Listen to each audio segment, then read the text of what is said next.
본인 비중 대비 얼마치 체결됐느냐에 따라서 어떻게 갖고 가느냐를 물어보는 건데, 그건 딱 정형화시켜서 정답을 딱 부러지게 정의하기는 어려워요. 사실 이래도 안타깝고 저래도 안타깝고 그런 경우들이 허다하게 발생을 할 겁니다. 그게 주식인 거고. 근데 지금 질문사항을 좀 정리를 일단 먼저 해볼게요. 1차 매수, 2차 매수, 3차 매수를 한다. 1대 1대 2를 들어간다. 예를 들어서 100만원을 매입 시 25만원, 25만원, 50만원을 잡아서 차수, 비중, 이거는 금액. 이게 이제 주식을 보면 바로 나와 있는 뭐 대원전선 같은 경우를 예를 들어서 여기서 이 보드를 보고 공략을 했는데, 이쪽 구간에서 지지라인이 나온다고 보고 여기 부위에서 난 좀 성격이 급해가지고 돌파에 1차, 근데 큰 그림을 보고 있어 2차, 3차 부위에서 타점을 잡아가지고 결국 나의 평단은 1, 2차 대비 반절값 해서 한 1000원 부위에서 타점이 공략되어져 있었다. 근데 여기에서 비중이 커진 만큼 1차 매수하고 바로 가는 종목을 더 오래 가져갈 확률이 높고요. 비중을 끝까지 다 잡은, 비중이 제일 높아진 타점, 매수 구간의 100%를 다 잡은 거잖아요.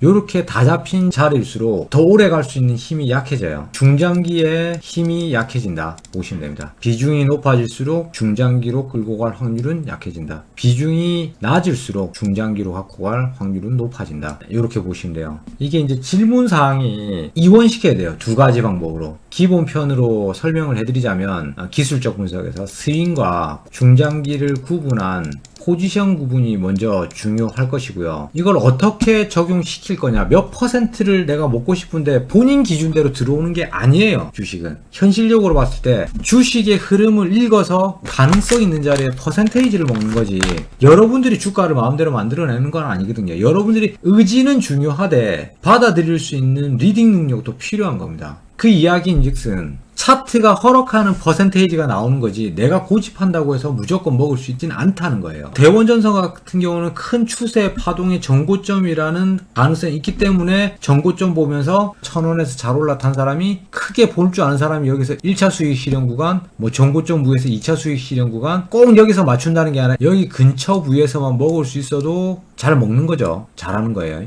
여기 근처에서 이제 올라가고 있는 와중에서 나머지 비중은 그냥 홀딩하고 지켜보고 있는 거겠죠. 각 종목에 따라서 이 종목을 어떻게 스윙으로 갖고 갈 거냐, 중장기로 갖고 갈 것이냐에 대한 판단이 서야 되는 거고요. 본인 기준 입장에서는 나의 비중이 중요하고 내 비중에 따라서 조금 차이에서 수익률이 달라지니까 본인 심리세가 흔들리는 거지, 주식의 흐름이 흔들리는 건 절대 아니죠. 이런 경우에는 내가 주인공이다라는 생각부터 버려야 돼요. 얘가 흘러가는 것 속에서 나는 같이 타고 움직이고 있는 것 뿐이야. 얘가 움직이고 있는 흐름세 속에서 내가 어떻게 먹을 것이냐만 생각하면 되는데, 내 비중, 내 의도, 내 의중이 중요하기 때문에 이걸 내가 많이 들고 간 거를 평단가가 좋아졌으니까 더 많이 갖고 와야 된다? 그건 말이 안 돼요. 그렇게 보시면 안 돼요. 평단가라는 게 여기에서 이 박스 구간대에서 돌파 영역, 비타민 라인, 바닥세 영역에서 3분할, 한마디로 큰 매물대 바닥세 횡보라인에서 위점, 중간점, 저점을 다 모은 평균 가격이거든요. 이렇게 잡는다는 것 자체가 중장기를 어느 정도 내포하고 잡는 거예요. 근데 이게 차트에 따라서 자리가 다 달라지는 겁니다. 그때 자리에 따라서 전체 흐름의 추세를 보고 중장기 관점에서 분할을 한 건지, 단기권에서 돌파 영역에서 분할한 건지, 스윙 자리, 눌림목 자리에서 분할을 한 건지에 대한 명확한 해석풀이가 나와야 돼요.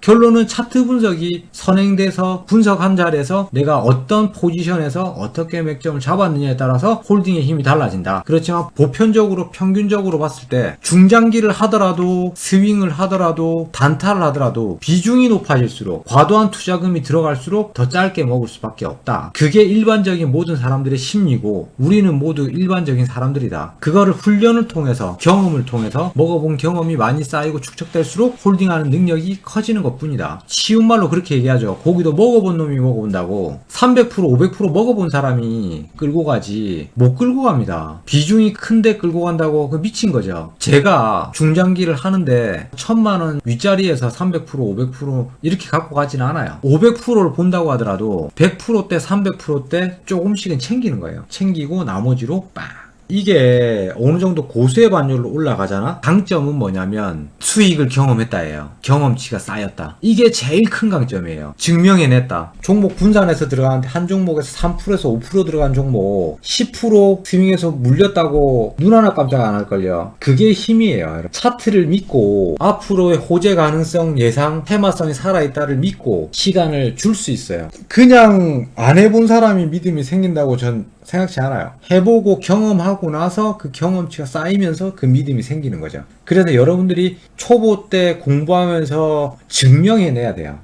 그러니까 정답을 얻으려고 하는데요. 정답은 기본 포지션 강의편에 이미 나와 있는 거예요. 비중을 모았다고 해서 본인이 그렇게 평단을 잘 맞춰낸 것 뿐이지 전체 추세의 방향이 바뀌진 않는다는 거예요. 비중 분할한다는 건 조금 더 유리한 포지션에서 안정적인 타점을 잡아내기 위해서 하는 거고요. 내가 좋은 타점을 잡아냈다고 해서 내 포지션인 거지 주가의 흐름을 바꿀 수는 없다는 거예요. 똑같이 받아들이는 건 마찬가지라는 거예요. 대신 비중 분할을 해서 전략대로 3분할 한 것과 오버해서 비중을 높여가면서까지 타점을 낮춰놓은 것과는 다른 거예요. 여기서 명확하게 나뉘는 이제 물타기 불타기와 분할 매수의 타점이 다른 거예요. 예를 들어서 스윙 기준으로 갈게요. 내가 스윙으로 100만원을 잡는 사람이다. 그럼 이 100만원을 쪼개가지고 3분할을 해서 25만원, 25만원, 50만원을 잡아서 3분할해서 100만원을 잡는 것과 나는 스윙을 100만원만 하는 사람인데 예를 들어서 100만원을 한 번 잡고 100만원 한 번 더 잡고 200만원을 잡아서 400만원을 잡았어요. 나의 전체 투자금은 1억이야.